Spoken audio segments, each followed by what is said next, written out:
हर साल आदमी बेहतर करता है कि नहीं? ठीक है, तो आज हम लोग पढ़ने वाले हैं जो बेसिक्स पहले पढ़ लिए उसमें कल जो हम लोग पढ़े थे उसमें हम लोग क्या पढ़े थे, वेक्टर लॉ ऑफ वेक्टर्स का जो एडिशन था, जिसमें हम लोग पैरेललोग्राम लॉ पढ़े थे, उसका एनालिटिकल मेथड, जिसमें हम लोग क्या देखे कि किसी भी दो वेक्टर को हम पैरेलली शिफ्ट करेंगे और उनका टेल पॉइंट कॉमन रहेगा, और वो यदि एक पैरेललोग्राम को रिप्रेजेंट करता है तो उसका रिजल्टेंट कहां से पास होगा, बोलिए, उसके डायगोनल से पास होगा, और वो डायगोनल होगा जो कॉमन टेल पॉइंट से पास करेगा। ठीक है, उसका हम लोग ने रिजल्ट निकाला, तो मैग्नीट्यूड कितना आया था, कितना आया था मैग्नीट्यूड, आर बराबर रूट अंडर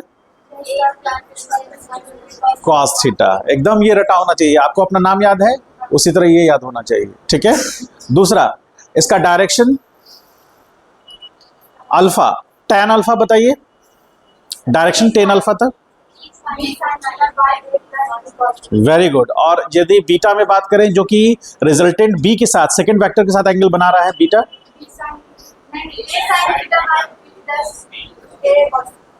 ठीक।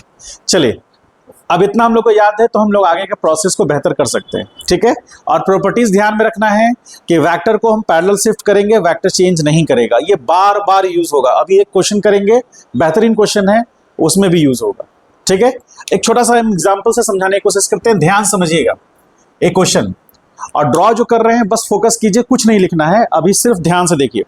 मान लीजिए कि एक वेक्टर है ए, सब लोग देख रहे हैं ध्यान से, ये वेक्टर ए है और इसके हेड से एक दूसरा वेक्टर जुड़ा है जिसका नाम हमने दिया है बी। ठीक है, ये इसके हेड से जुड़ गया, और एक थर्ड वेक्टर है ये, इसका नाम है सी। ठीक है, तो तीन वेक्टर अरेंज्ड हैं। कैसे अरेंज्ड हैं, फर्स्ट वेक्टर का हेड दूसरे वेक्टर के टेल से ऐड किया हुआ है, फिर दूसरे वेक्टर का हेड थर्ड वेक्टर के टेल से ऐड किया हुआ है। ठीक है, तो ऐसे वेक्टर अरेंज हुए हैं, तो तीन वेक्टर्स हैं। तो यदि आपसे पूछ दे, हालांकि ये आपको अभी नहीं पढ़ा है, ये पॉलीगॉन मेथड बोलते हैं इसको, एक होता है triangle law of vector addition, जिससे हम दो वेक्टर्स को ऐड करेंगे। उसी तरह सेम पैरेललोग्राम लॉ में भी होता है, हम लोग दो वेक्टर को ही ऐड करते हैं, दो से अधिक वेक्टर को ऐड नहीं कर सकते, ना पैरेललोग्राम लॉ में और ना ही ट्रायंगल लॉ में। लेकिन यदि हमारे पास दो से अधिक वेक्टर हैं तो हमको उसके लिए सोचने की जरूरत नहीं, पॉलीगॉन लॉ कुछ अलग नहीं है, वो वेक्टर्स के एडिशन होते चले गए। जैसे ये इसका हेड दूसरे के टेल से ऐड कर दिए, और बी का हेड सी के टेल से ऐड हो गया। अब यहां पर जो हमको रिजल्टेंट वेक्टर बनाना है, तो हमको पता है रिजल्टेंट वेक्टर क्या होता है, रिजल्टेंट वेक्टर का हेड किसके हेड से मैच करना चाहिए, सेकंड वेक्टर। तो यहां कौन सा वेक्टर सेकंड है, मतलब लास्ट कौन सा वेक्टर है, सी। तो यदि हम इसको इस तरह से ड्रॉ कर दे, तो ये जो वेक्टर है डी, जिसको हमने ब्लू कलर से बनाया है, उस वेक्टर का हेड लास्ट वाले वेक्टर के हेड से जुड़ गया, और उसका टेल फर्स्ट वाले वेक्टर के टेल से जुड़ गया। यदि हम ट्रायंगल लॉ को बताएं तो ट्रायंगल लॉ में भी क्या होता है कि फर्स्ट वेक्टर का हेड दूसरे के टेल से जुड़ेगा, और रिजल्टेंट का हेड लास्ट वाले के हेड से जुड़ेगा, और उसका टेल फर्स्ट वाले के टेल से। तो ऐसा ही कुछ हुआ है। तो यदि हम इसको ऐसे लिखना चाहें तो क्या हम ऐसा लिख सकते हैं, vector A plus vector B plus vector C is equal to D vector, ऐसा लिख सकते हैं क्या, बोलिए। क्यों लिख सकते हैं, क्योंकि जब हम लोग वेक्टर ए प्लस बी बराबर सी करते थे तो सी रिजल्टेंट वेक्टर होता था, यहां पर सी हमारा एक और वेक्टर है, नाम का बात अंतर है सिर्फ, यहां पर तीन वेक्टर सीक्वेंटली ऐड कर दिए गए, और रिजल्टेंट वेक्टर का हेड लास्ट वाले के हेड से और उसका टेल लास्ट वाले के टेल से मैच कर गया। ठीक है, तो इस तरह से हम वेक्टर ऐड हो गया, ये हमारा डी वेक्टर का मैग्नीट्यूड ये होगा, और डायरेक्शन इसका इस डायरेक्शन में रिप्रेजेंट होगा क्या, इसको हम डी कैप कह सकते हैं क्या। D cap represents the unit vector which is taken in the direction of vector D. इस यूनिट वेक्टर का मैग्नीट्यूड कितना होगा, 1, और डायरेक्शन वही होगा जो डी वेक्टर का है। यूनिट वेक्टर यदि किसी को याद नहीं हो तो लेक्चर्स में देख लीजिएगा, बहुत डिस्क्राइब वे में हम उसको एक्सप्लेन किए हैं, उसमें कोई कंफ्यूजन नहीं होना चाहिए। अब आइए यहां पर, अब अगला पॉइंट, ये मान लीजिए डायग्राम फर्स्ट है, स्टेप बाय स्टेप चलेंगे, ध्यान से देखिए। सेकेंड डायग्राम में हम क्या कर रहे हैं कि ये वेक्टर ए है, वेक्टर ए, ये वेक्टर B है और ये वेक्टर C है, ठीक है। अब यहां पर हम एक वेक्टर ये ले रहे हैं, इस वेक्टर को E बोल रहे हैं, ठीक है। अब खासियत क्या है कि इसमें और इसमें मेजर डिफरेंस क्या नजर आ रहा है आपको? रिजल्टेंट वेक्टर का मैग्नीट्यूड घट गया है, डायरेक्शन भी चेंज हुआ है। तो इसका मतलब यहां पर vector E can be written as vector A plus vector B plus vector C, ऐसा लिख सकते हैं हम लोग, लिख सकते हैं ना। देख रहे हैं ध्यान से, क्यों ऐसा लिख सकते हैं? क्योंकि जो रिजल्टेंट वेक्टर है उसका एरो लास्ट वाले के हेड से जुड़ा हुआ है और उसका टेल फर्स्ट वाले के टेल के साथ जुड़ा हुआ है, ठीक है। ये सेकंड डायग्राम है।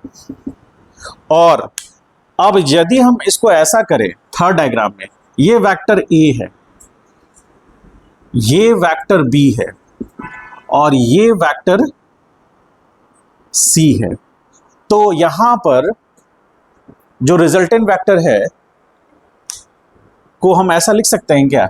Vector A plus vector B, vector A plus vector B plus vector C is equal to 0 vector. ऐसा कर सकते हैं, समझ पाए? डायग्राम फर्स्ट, डायग्राम सेकेंड और डायग्राम थर्ड में क्या डिफरेंस है, समझ पा रहे हैं? बताइए। सबसे मेजर डिफरेंस इसमें यह है कि इसमें जो रिजल्टेंट वेक्टर है उसका अपना मैग्नीट्यूड और डायरेक्शन है, ठीक है। यहां भी है, लेकिन वहां से इसमें अंतर यह है कि इसका मैग्नीट्यूड छोटा हो गया है, मतलब क्योंकि सी वेक्टर और नजदीक आ रहा है वेक्टर ए के टेल के पास। सी वेक्टर का हेड वेक्टर ए के टेल के पास जितना नजदीक आएगा, रिजल्टेंट वेक्टर का मैग्नीट्यूड उतना ही घटता जाएगा, ठीक है। और फाइनली क्या हुआ कि सी वेक्टर का हेड फर्स्ट वेक्टर के टेल से मैच कर गया, तो रिजल्टेंट वेक्टर है ही नहीं। इसलिए रिजल्टेंट वेक्टर कैसा वेक्टर हो गया? Null vector. इसको हम लोग क्या बोलते हैं? Null vector. नल वेक्टर जिसका कि मैग्नीट्यूड 0 होता है और डायरेक्शन अनडिफाइंड होता है, ठीक है। इसी से मिलता जुलता अब क्वेश्चन जो आपसे नीट में पूछा गया था, नीट 2015 में पूछा गया था, क्वेश्चन क्या था? ध्यान से देखिए, बेहतरीन क्वेश्चन था। ये वेक्टर A है, ये वेक्टर B है और ये वेक्टर C है। ये एंगल कितना है? 120 डिग्री। ये एंगल कितना है? 120 डिग्री। और ये एंगल कितना है? 120 डिग्री। इस सेंटर पॉइंट को O कह रहे हैं। अब इसमें कह रहा है क्वेश्चन में कि where mod of vector A is equal to mod of vector B is equal to mod of vector C, ठीक। Then find resultant vector R where R is equal to vector A plus vector B plus vector C। Options क्या क्या हैं? पहला option है R vector is equal to A vector, ठीक। B option है R vector is equal to vector A plus vector B plus vector C, ठीक है। या फिर ऐसा कर दीजिए, छोड़ दीजिए, ठीक है। और C R vector is equal to 0 vector, D R vector is unit vector. 4 option दिए हुए हैं, आपको इन ऑप्शन में से एक ऑप्शन चुनना है। There will be 4 options given and you have to opt only 1 option. Question यही था आपका, ठीक है, नीट का। तुम्हारा बायोलॉजी है, हाँ, ये नीट का क्वेश्चन है। देखिए, तो आपको इस क्वेश्चन को देख करके ये डिसाइड करना है कि इसमें चारों ऑप्शंस में कौन से होंगे। कोई बता सकते हैं या कोशिश करके भी बता सकते हैं? कहानी इसी से जुड़ा हुआ है। And we do not forget the properties of vector. Here properties of vector is also involve the basic concept behind it. आपको मैंने बोला था ना कि प्रॉपर्टीज याद रखना है। कैसे प्रॉपर्टी से एक बेहतरीन क्वेश्चन उठाया है वो, देखिए। पूरा सोचिए, 2 मिनट समय देते हैं, फिर हम इसको सॉल्व करेंगे।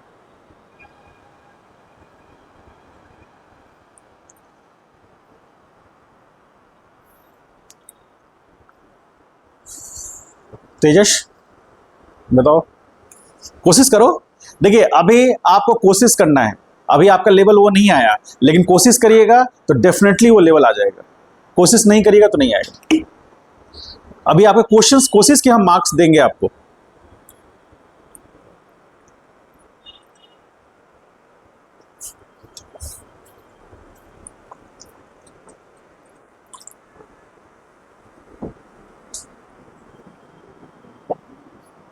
दो मिनट रफ पेज पर कोशिश करिए।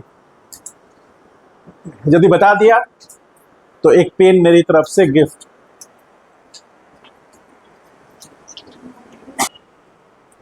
अभी जस्ट हमने वेक्टर ए को एज इट इज रख दिया, वेक्टर ए को एज इट इज हम यहां रख दिए, ठीक है।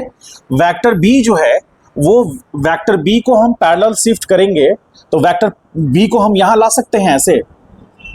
तो क्या होगा, यहां पर अभी को इनिशियल वैक्टर्स हैं सारे, ये तीनों वेक्टर कौन से वैक्टर्स हैं, coinitial vectors. Why they are called coinitial vectors, because they have common initial point, that's why these three vectors are known as coinitial vectors, ठीक है, क्योंकि इनिशियल पॉइंट सेम है।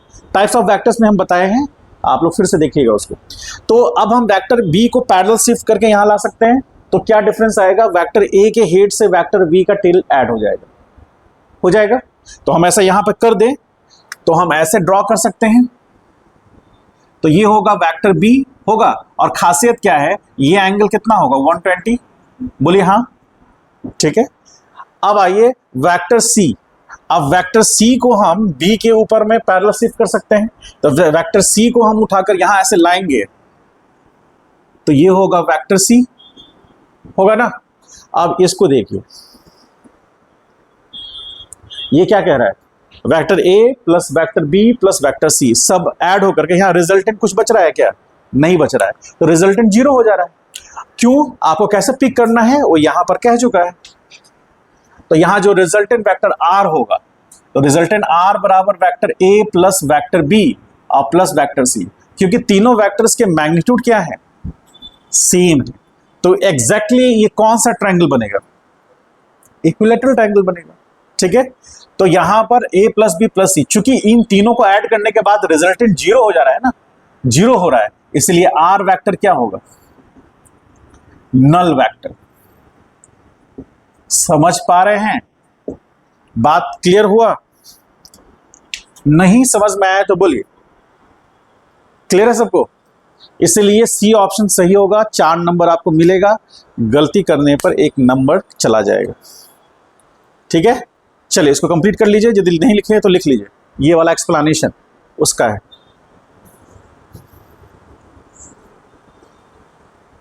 ठीक है, इसी तरह ध्यान देकर, और देखिए क्वेश्चन में कहां छिपा था प्रॉपर्टीज ऑफ वेक्टर, जिसको प्रॉपर्टीज ऑफ वेक्टर याद नहीं है वो ये नहीं कर पाएगा, इसलिए हम मेरा कहना है प्रॉपर्टीज को ध्यान में रखिएगा।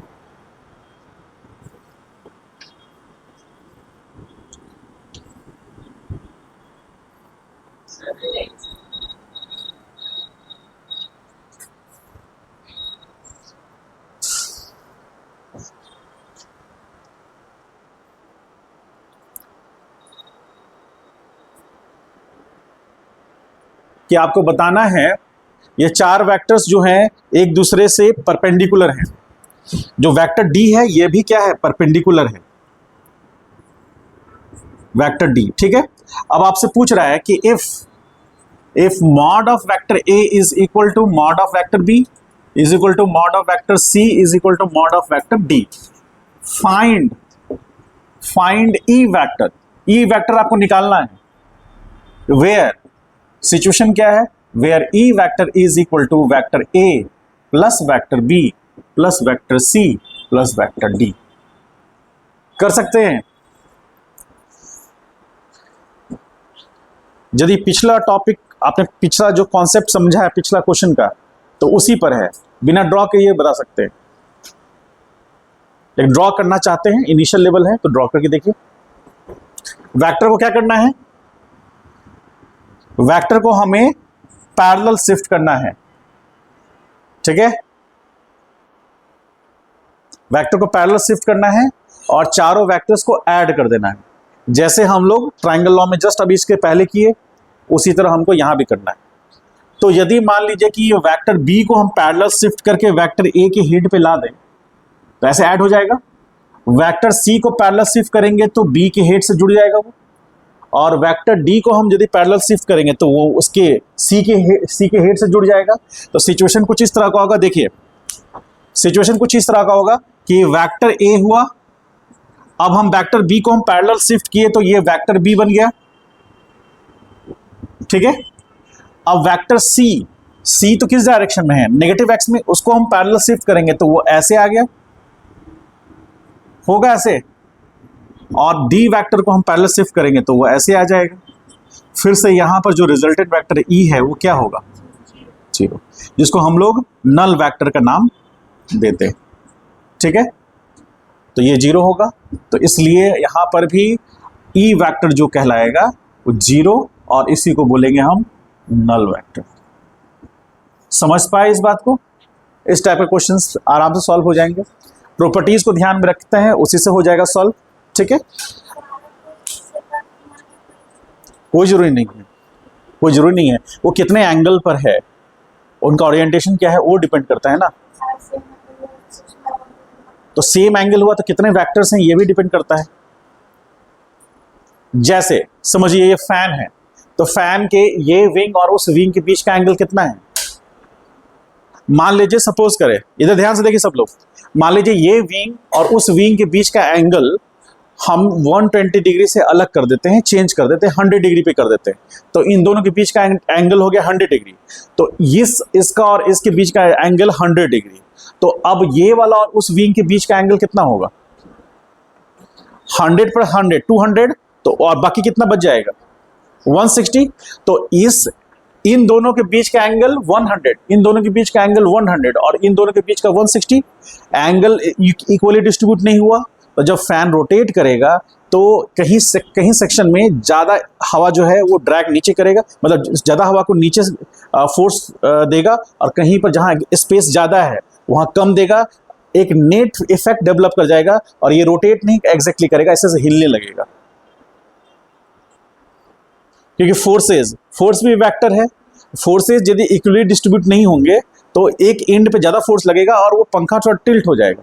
आज तक आप कोई भी फैन देखिए, यदि उसमें 3 विंग्स हैं तो सारे एक दूसरे से इक्वल एंगल पर हैं, और यदि 360 को 3 से डिवाइड करते हैं तो कितना निकल के आता है, तो सारे विंग्स 120 पर है।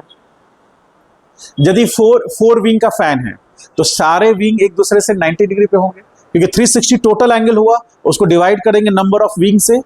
3 विंग्स रखना चाहते हैं तो 120 होगा, 4 विंग्स रखना चाहते हैं तो 90 होगा।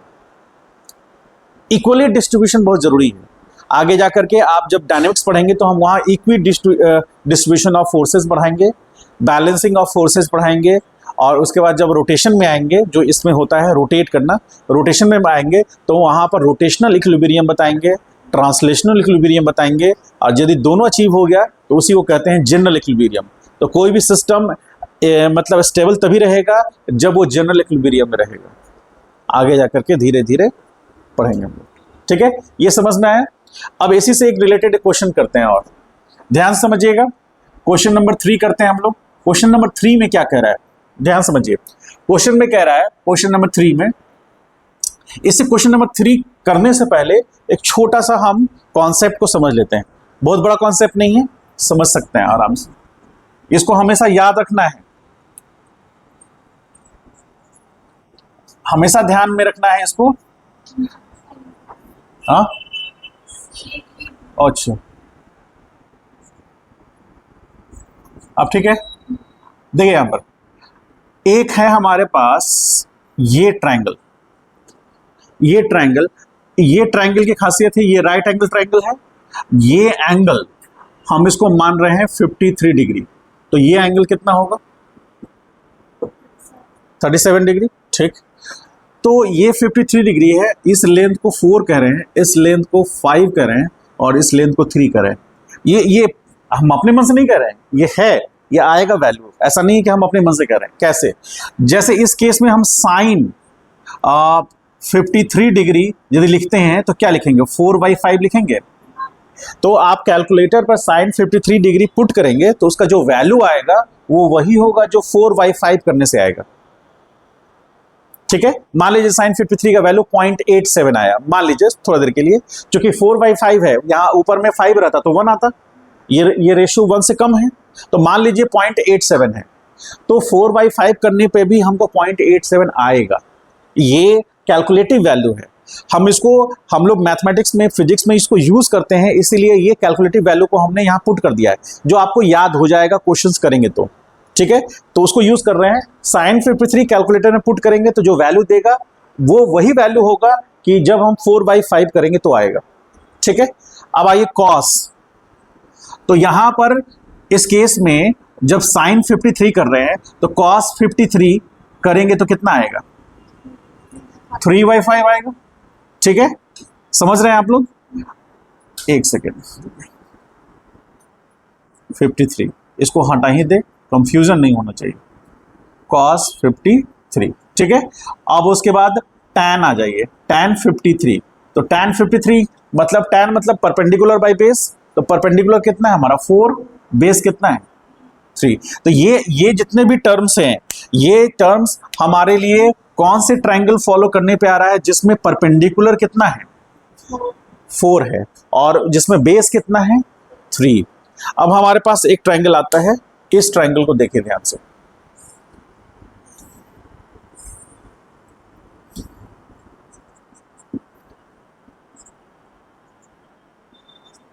ऑब्वियसली इस ट्रायंगल में हाइपोटेनस कौन है 5, उस ट्रायंगल में भी हाइपोटेनस कितना है 5, और ये एक राइट एंगल ट्रायंगल ये भी है, यहां पर ये 90 डिग्री, यहां पर ये 90 डिग्री। ठीक है, अब इस केस में हम यदि sin 37 डालेंगे, क्योंकि ये एंगल तो हो जाएगा 53, लेकिन sin 37 का वैल्यू कितना आएगा 3/5 होगा। cos 37 का वैल्यू 4/5 और tan 37 का वैल्यू क्या हो जाएगा 3/4 हो जाएगा। ये आपको याद रखना है। इसको याद करने के बहुत सारे तरीके हैं, जो आपको ठीक लगे आप याद कर ले सकते हैं, और ये हम लोग बहुत ज़्यादा यूज़ करेंगे इसको। ठीक है, इसको हम कॉमनली, मतलब जब आप लोग के और से बैचेज है जो हर साल पढ़ाते हैं, उस बैचेज में कॉमनली हम ये कहते हैं कि ये यहाँ पर एक मगरमच्छ का मुंह बड़ा है, यहाँ छोटा है, समझने के लिए। तो छोटा मुंह है इसलिए ये सामने वाला लेंथ छोटा होगा, और चूंकि तीनों को ऐड करने पर क्या पाइथागोरस थ्योरम क्या कहता है कि हाइपोटेनस का square will be equal to square of perpendicular plus square of base. आप करिएगा, आएगा 16 + 9 25, और 5 का स्क्वायर करेंगे 25 आएगा। यहाँ भी वही है। अंतर क्या है, यहाँ पर जो हम एंगल ले रहे हैं, जैसे यहाँ पर हम इसको हम A मान लेते हैं, इसको B मान लेते हैं और इसको C मानते हैं, A B C। अब खासियत क्या है, हमेशा हमको कौन से एंगल से देखना है, A वाले जो साइड का एंगल है उससे देखना है।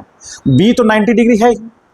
अब चेंजेस यदि A से हम देख रहे हैं और स्मॉलर एंगल बन रहा है, इसका मतलब B से C का दूरी घट गया तो वो 3 हो जाएगा, और यदि A से देख रहे हैं और एंगल बड़ा बन रहा है तो ऑब्वियसली B से C का वैल्यू बड़ा होगा, वो 4 हो जाएगा। समझ गए? इसको लिख लीजिए और इसको अच्छे से राइट डाउन कर लीजिए, ये आगे यूज होगा।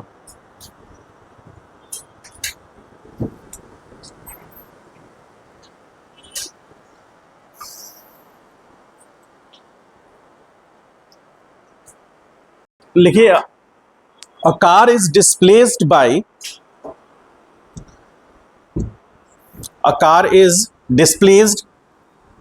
in east direction। लिखिए, a car is displaced in east direction by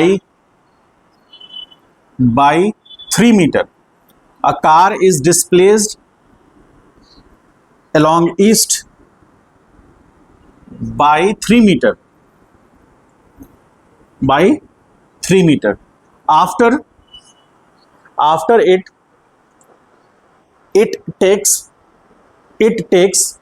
it takes 90 degree to the left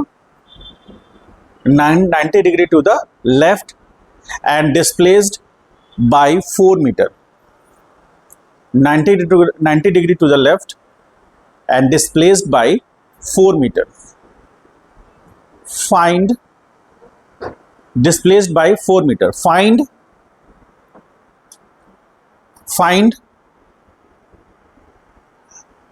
the displacement of the car from initial point। Find the displacement of the car from initial point।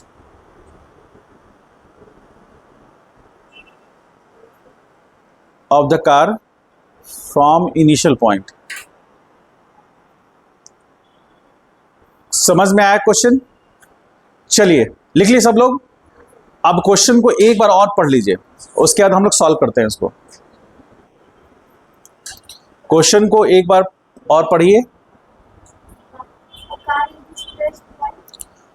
3 metre in east direction, ठीक है, लिखे हैं displaced by 3 metre in east direction. After it takes 90 degree to the left turn and travel कितना, और displaced 4 metre. तो आपको बताना है find the displacement of the car from its 4 metre. 4 newton नहीं मीटर, 4 न्यूटन फोर्स लगेगा ना। Displaced बोल रहे हैं तो न्यूटन कैसे हो गया? 5 मीटर होगा। अच्छा, एंगल डायरेक्शन भी बताना है क्योंकि डिस्प्लेसमेंट है ना। बताइए। साउथ वेस्ट नहीं, साउथ वेस्ट नहीं होगा। चलिए देखिए यहां पर सब लोग, देखिए यहां पर ये कौन सा डायरेक्शन है? ईस्ट। और ये कौन सा है? नॉर्थ। और ये होगा वेस्ट और ये होगा साउथ। देख लेते हैं, शायद सही बोल रहे हो, देख लेते हैं एक बार। देखिए यहां पर सब लोग यहां ध्यान दीजिए सब लोग। देखिए यहां पर वो कार जो है वो पहले कितना मीटर डिस्प्लेस होता है? 3 मीटर। 3 मीटर डिस्प्लेस्ड होता है किस डायरेक्शन में? ईस्ट में। तो ईस्ट में यहां से हम ओरिजिन तो कहीं भी ले सकते हैं ना, यहां से 3 मीटर वो आगे डिस्प्लेस हुआ, ठीक है। इसको वेक्टर ए नाम दिया हमने, और हमें पता है मॉड ऑफ वेक्टर ए कितना होना चाहिए? अरे बोलो हाँ या ना। क्यों? क्योंकि इस डायरेक्शन में वो जितना डिस्प्लेस किया उतना ही डायरेक्शन दे दिया और मैग्नीट्यूड दे दिया, वेक्टर ड्रॉ कर लिए हम, ठीक है। अब उसके बाद वो क्या कर रहा है? कार ऐसे जा रहा है ईस्ट में, फिर 90 डिग्री लेफ्ट टर्न लेता है। तो 90 डिग्री लेफ्ट टर्न लेगा तो इस डायरेक्शन में जाएगा, और कितना जाएगा? तो मॉड ऑफ बी कितना होना चाहिए? 4 मीटर। आप इसको वेक्टर ए मानिए, वेक्टर पी मानिए, वेक्टर क्यू मानिए, वेक्टर आर मानिए, कोई भी वेक्टर मानिए, कोई फर्क नहीं पड़ता है। तो ये हो गया, लेकिन इसका लेंथ इसके लेंथ से कम होना चाहिए। इसका लेंथ 4 मीटर है तो इसका लेंथ 3 मीटर है, तो ये वेक्टर ज्यादा लंबा दिखना चाहिए। अब उसके बाद पूछा जा रहा है कि आपको डायरेक्शन बताना है, ये मतलब डिस्प्लेसमेंट बताना है। तो डिस्प्लेसमेंट इनिशियल पोजीशन से बताना है ना। डिस्प्लेसमेंट क्या हुआ? पार्टिकल इस पॉइंट से चला तो यहां पहुंचा, फिर यहां से यहां पहुंचा, तो फाइनल पोजीशन ये हुआ। इस पोजीशन को यदि हम O पॉइंट दे रहे हैं, इस पॉइंट को हम P नाम दे रहे हैं और इस पॉइंट को Q दे रहे हैं, तो O से Q जो होगा वो हमारा डिस्प्लेसमेंट होगा ना। क्योंकि डिस्प्लेसमेंट कैसे डिफाइन होता है? Displacement final position minus initial position. तो फाइनल पोजीशन कौन सा है? Q है ना, और इनिशियल पोजीशन O। आप लोगों को चेंज इन पोजीशन आपको पता है डिस्प्लेसमेंट कैसे डिफाइन होगा? बताओ कैसे? नहीं, नॉर्मली डिस्प्लेसमेंट कैसे डिफाइंड होता है?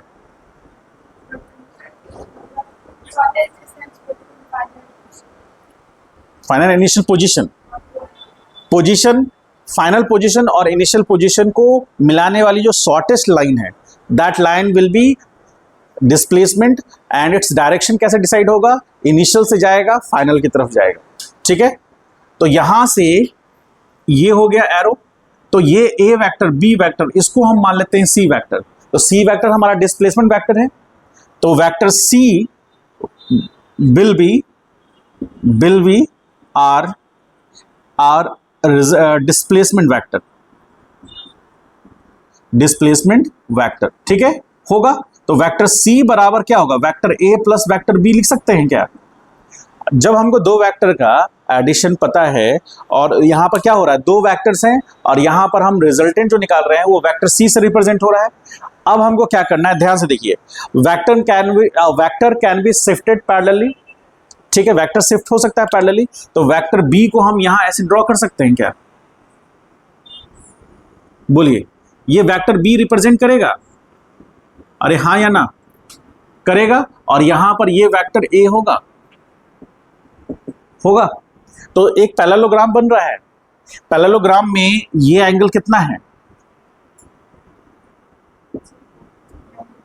ना? वेक्टर ए इधर है, वेक्टर बी 90 डिग्री, ये एंगल कितना है 90 डिग्री बोल रहा है क्वेश्चन में। तो वेक्टर ए इधर हो गया, वेक्टर बी इधर हो गया, अब इनका रिजल्टेंट बीच से पास कर रहा है। तो हमको यदि सी वेक्टर का मैग्नीट्यूड पता करना है तो वेक्टर सी का मॉड बराबर root under A square plus B square plus 2ab cos कितना 90। तो वेक्टर सी का मॉड यानी वेक्टर सी का मॉड यानी कि मैग्नीट्यूड, सब लोग जानते हैं कॉस 90 कितना होता है। रवि बताओ, तुम इतना शांत क्यों रहता है, बताओ। एक्टिव रहना है, एक्टिव रहिएगा नींद नहीं आएगा, ठीक है। एक्टिव नहीं रहिएगा, जैसे देखिए सबसे पहले विद्यार्थी क्या करेगा, सबसे पहले विद्यार्थी जो थका हुआ विद्यार्थी है वो ऐसे करेगा, और ज्यादा थक जाएगा तो ऐसे करेगा, और उसके बाद ठीक है पूरा शरीर उसी पे दे देगा। यदि आप जवाब नहीं दे रहे हैं, यदि आप आंख खोलकर नहीं देख रहे हैं तो आपको नींद आएगा, ठीक है। हमको नींद क्यों नहीं आएगा? हाँ, हम फिजिकली मूवमेंट में है तो मेरा हमको नींद नहीं आएगा, लेकिन आप चूंकि शांति से बैठकर फोकस्ड होकर देख रहे हैं तो आपको नींद आ सकता है।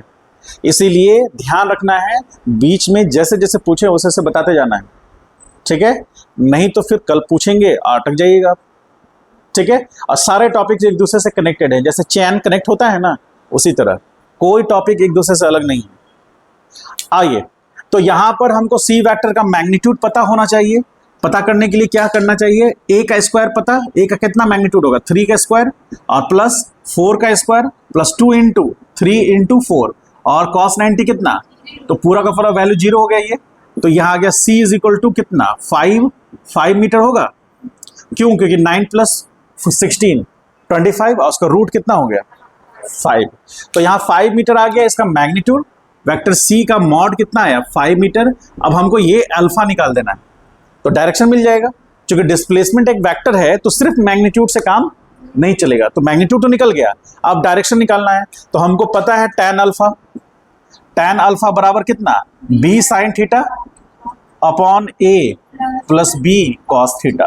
हमको यहाँ देखना है कि a है कौन, कभी कभी वहां a नहीं होगा, कोई दूसरा वेक्टर का नाम होगा, तो इसको हम वेक्टर a मानेंगे और इसको वेक्टर b, क्योंकि जिसके साथ फर्स्ट एंगल बन रहा है वो हमारा वेक्टर a है, जिसके साथ दूसरा एंगल बन रहा है वो हमारा b है। यदि b के साथ देखेंगे तो ये बीटा होगा।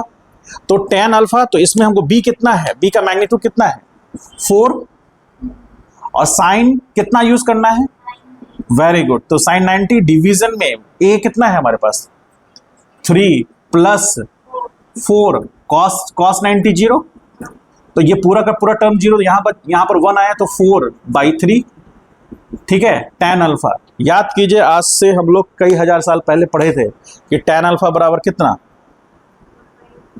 4/3 किसका आया था वैल्यू, tan कितने का वैल्यू 4/3 आया था 53। तो अल्फा कितना हो गया, कुछ समझ में आया क्या हुआ,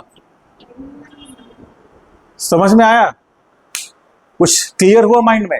तो अल्फा कितना हो गया, ध्यान से देखिए 53, तो बीटा कितना होगा 37, दोनों निकल गया। तो वेक्टर का मैग्नीट्यूड भी निकल गया और डायरेक्शन भी निकल गया। तो मैग्नीट्यूड कितना 5 मीटर। अब आप इस डायरेक्शन को आप देखिए कौन से डायरेक्शन में ही जाएगा, तो नॉर्थ ईस्ट में होगा, कितने एंगल पर 53 डिग्री। तो हम कह सकते हैं डायरेक्शन में 53 डिग्री फ्रॉम ईस्ट टुवर्ड्स किधर, टुवर्ड्स नॉर्थ, ऐसा कह सकते हैं। समझ पाए, तो मैग्नीट्यूड भी निकल गया और डायरेक्शन भी निकल गया। समझ गए, इसको राइट डाउन कीजिए, क्वेश्चन करते हैं, उसके बाद आते हैं स्पेशल केसेस में। चलिए, कोई डाउट है मन में तो पूछिए, मन में मत रखिए, करने से बनेगा, ठीक है। तो जैसे मान लीजिए कि हमारे पास एक वेक्टर a है और एक दूसरा वेक्टर b है, इन दोनों को ऐड किए तो हमको r वेक्टर मिला, ठीक है। क्वेश्चन कह रहा है, ध्यान से देखिएगा फिर बताइएगा हमको, मॉड ऑफ r वेक्टर जो रिजल्टेंट वेक्टर है उसका मैग्नीट्यूड बराबर मॉड ऑफ वेक्टर a बराबर मॉड ऑफ वेक्टर b, यानी कि वेक्टर a का भी मैग्नीट्यूड उतना ही है जितना b का, और रिजल्टेंट का भी मैग्नीट्यूड उतना ही है, ठीक है। तो आपसे पूछ रहा है कि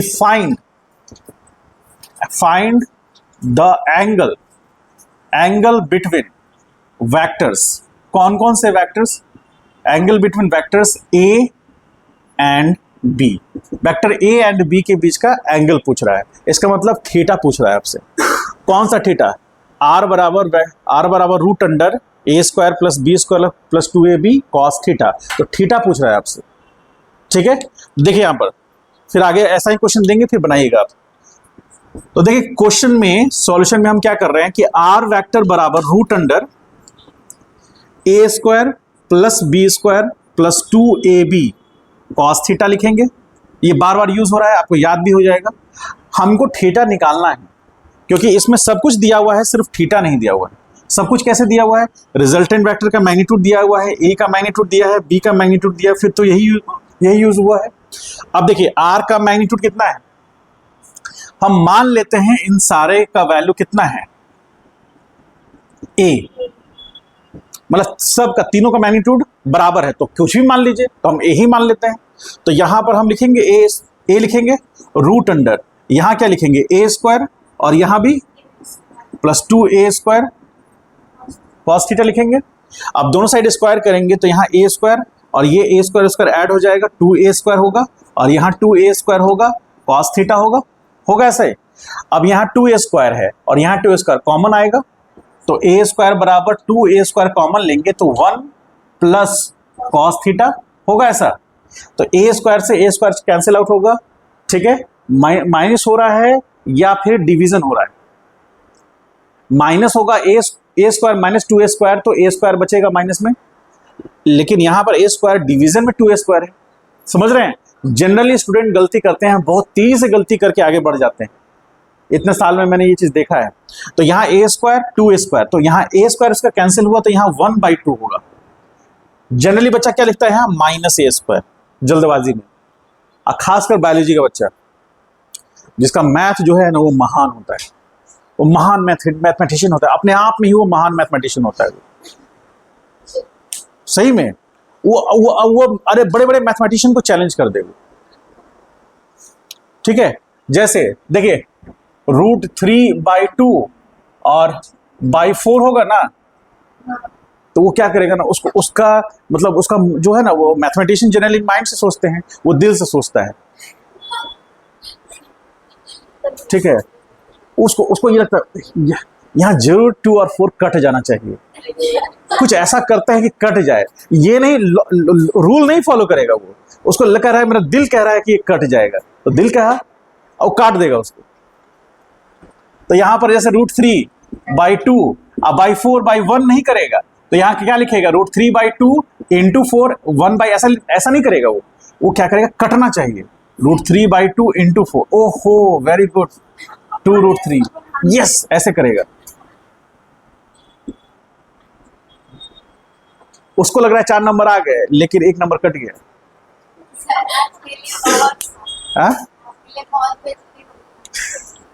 मतलब हम सब की बात नहीं कर रहे हैं, हम क्या बोले जनरली। नहीं, बायोलॉजी वाले बच्चों का जनरली ऐसा रहता है, हम सब की बात नहीं कर रहे हैं। हम पहले भी बोले हम सब की बात थोड़ी ना कर रहे हैं, जनरली। और वो इसी कॉन्फिडेंस में रहते हैं कि कहीं ना कहीं से कुछ कटेगा, नहीं कटेगा तो हम हैं किसके लिए, ठीक है, हम ही काट देंगे ऐसा। और कॉन्फिडेंस जबरदस्त, ठीक है, उस कॉन्फिडेंस से थोड़ा सा बच करके रहना है कि नहीं। लेकिन ऐसा क्यों, इसका खास कैसे बायोलॉजी के बच्चे के लिए होता है ये ऐसा जो मिसकंसेप्शन होता है किसके लिए होता है? जो स्टूडेंट ना सिर्फ बायोलॉजी इसलिए लिया है कि उसको मैथमेटिक्स ना पढ़ना पड़े। अब उसको तो ये पता नहीं है कि आगे बहुत बड़ा सागर है फिजिक्स का, जिसमें ऐसे ऐसे मैथमेटिक्स इंटर किए हुए हैं, ठीक है। जैसे एक छोटा सा एग्जांपल देते हैं, Q बराबर mc∆t हम लोग लिखते हैं, डेल्टा Q बराबर, ठीक है। 2 मिनट सुनिए, यहां dQ/dt किए तो यहां mc किए, अब मान लीजिए यहां dt कर देते हैं। अब उसका पूरा का पूरा उसका यहां कानून से सब जगह से पसीना निकल गया इसको ये समझने में।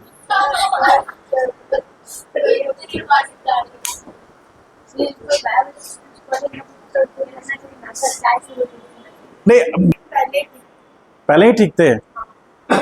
आइए, यदि हम लोग यहां पर काट करके माइनस ए स्क्वायर लिख देना, बस उसके आगे पढ़ाते ही नहीं थे, पर पूरा आराम से ऐसे करके सर झुका के पूरा कूट लेते थे ऐसे करके, उसके बाद पढ़ाते थे। लगता है कि उनको घर में ना दिक्कत थी, घर में लड़ाई झगड़ा होता था, वो सारा हम ही लोग को उतार देते थे।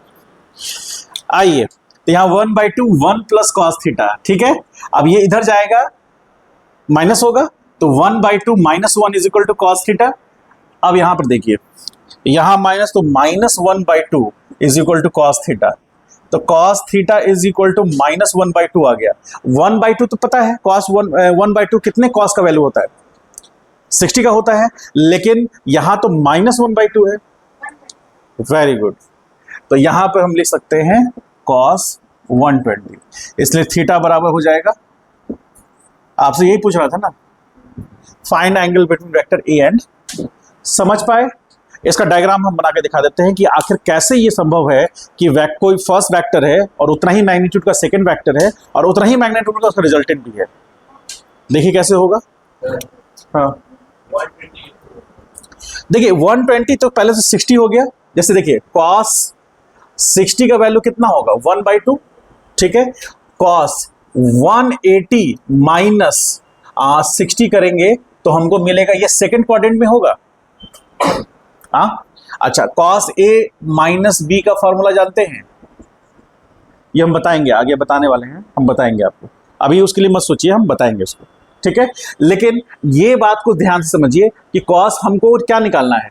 जैसे हमको 180 माइनस 60 करेंगे तो cos 120 आएगा ना, ये तो पता है।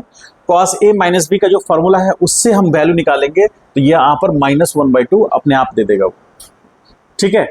जब हम वो बताएंगे पूरा डिटेल में बताएंगे आपको, जनरली आपको ऐसे मैथमेटिक्स में पढ़ना है, ठीक है।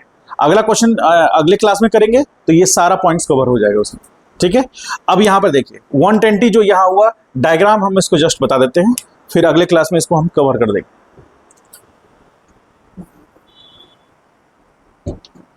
देखिए यहां पर ये है कौन सा, ये हो गया वेक्टर ए, जिसका मैग्नीट्यूड किसके बराबर होगा, वेक्टर बी के मैग्नीट्यूड के बराबर होगा, तो ये हो गया वेक्टर बी होगा। अब देखिए इनके बीच का जो रिजल्टेंट वेक्टर बनेगा,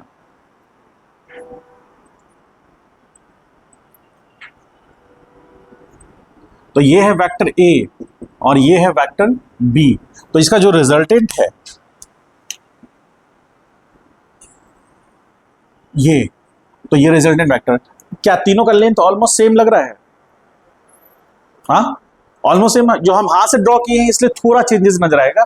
इन जनरल आप यदि स्केल से ड्रॉ करेंगे तो तीनों का एंगल, तीनों का लेंथ सेम होगा, और ये एंगल 60, ये एंगल 60 और टोटल एंगल 120। समझ गए? आप देखिएगा अल्फा करके देखिएगा, अल्फा कितना आएगा, tan अल्फा करके देखिए, tan अल्फा बराबर क्या होता है, b sin theta upon a plus b cos theta.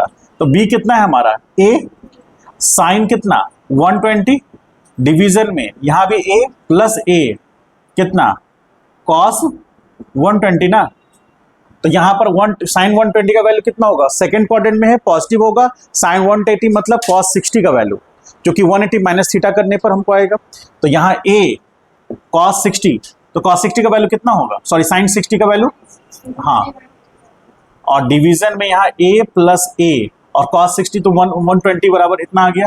इसका वैल्यू निकालिए, tan अल्फा बराबर कितना, a √3/2, डिवीजन में यहां आ जाएगा a माइनस a/2, ठीक है, तो आ गया a √3/2 इंटू 2 डिवीजन में, ये कितना करेंगे 1/2, चलिए ऐसे कर देते हैं a/2, ठीक है। तो अब इसको सॉल्व करेंगे तो a√3/2 इंटू 2/a, तो 2 से 2 कैंसिल हुआ, a से a कट गया, तो बराबर कितना है √3, तो tan अल्फा, तो अल्फा का कितना वैल्यू √3 होगा, समझ गए, आ गया, तो वो वैल्यू आएगा तभी स्टेबलाइज होगा वो, ठीक है। चलिए इसको राइट डाउन कर लीजिए, कंप्लीट कर लीजिए।